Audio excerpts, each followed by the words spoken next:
First ఒక like కొట్టి పూర్తిగా చూడండి, మీరు అది కూడా చూడొచ్చు. Okay, let's go. ఇవాళ వైఎస్ జగన్మోహన్ రెడ్డి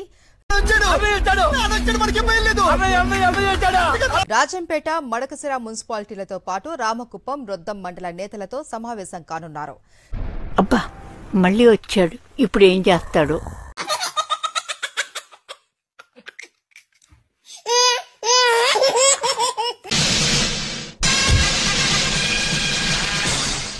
సార్ వచ్చేసారు.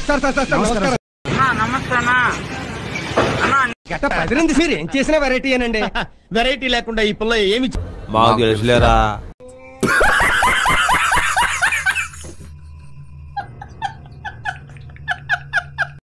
చిటికలే.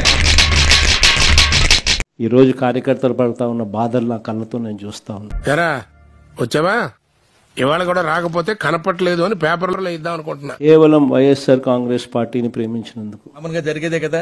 కేవలం జగన్ను సొంత కుటుంబ సభ్యుడిగా ఆప్యాయంగా ఆదరించినందుకు, మీరు తీసుకుంటున్న శ్రద్ధ చూస్తుంటే కళ్ళలో నుంచి కారిపోతున్నాయి ఆనంద బాష్ప. ఈరోజు వైఎస్ఆర్సీపీ కార్యకర్తలకు ఏదైతే ఇబ్బందులు పడతా ఉన్నారో ఆ బాధలు, ఆ కష్టాలు స్వయంగా నేను చూశా కాబట్టి ఈరోజు చెప్తాను. నేనున్నాను కదా రాజా, నువ్వు ఎందుకంత టెన్షన్ పడుతున్నావు? ఆడో గొప్ప సిద్ధాంతి, ఈడో గొప్ప యాదాంతి.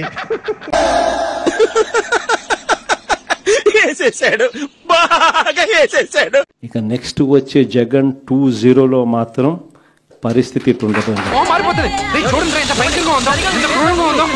మొట్టమొదటి పీఠం కార్యకర్తకే వేస్తా. ఈరోజు ఎవరెవరైతే పోలీసులు, ఎవరెవరైతే అధికారులు, ఎవరెవరైతే మిమ్మల్ని ఇబ్బందులు పెట్టారో అందరి పేర్లు నోట్ చేసుకోండి. నువ్వు చూడటం తప్ప పొడిచేదేవి లేదని మాకు అర్థమైంది.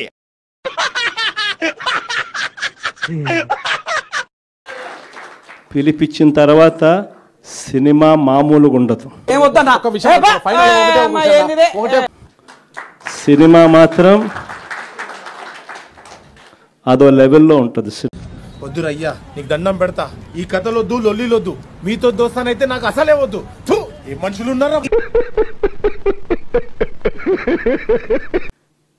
యూనిఫామ్ అంటే ప్రజలకు మేలు చేయడం కోసం యూనిఫామ్,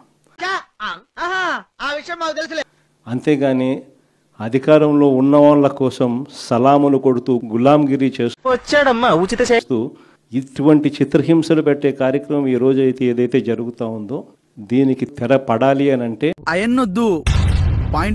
ఇటువంటి చిత్రహింసలు పెట్టే కార్యక్రమం ఈ రోజు అయితే ఏదైతే జరుగుతూ ఉందో ఈసారి మాత్రం ఖచ్చితంగా మెసేజ్ ఖచ్చితంగా పోతుంది.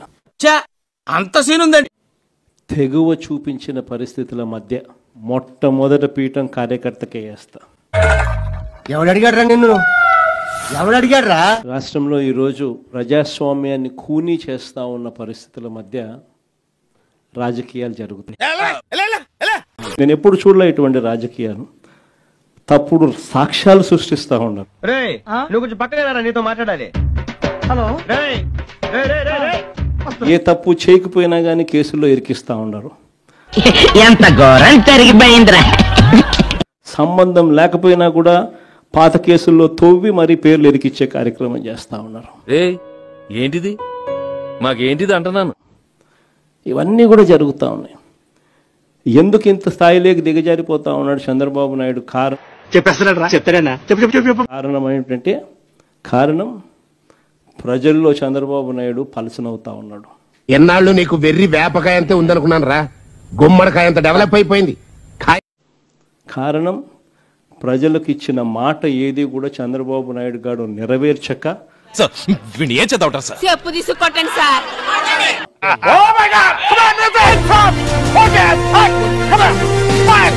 తులసి ముక్కల్లా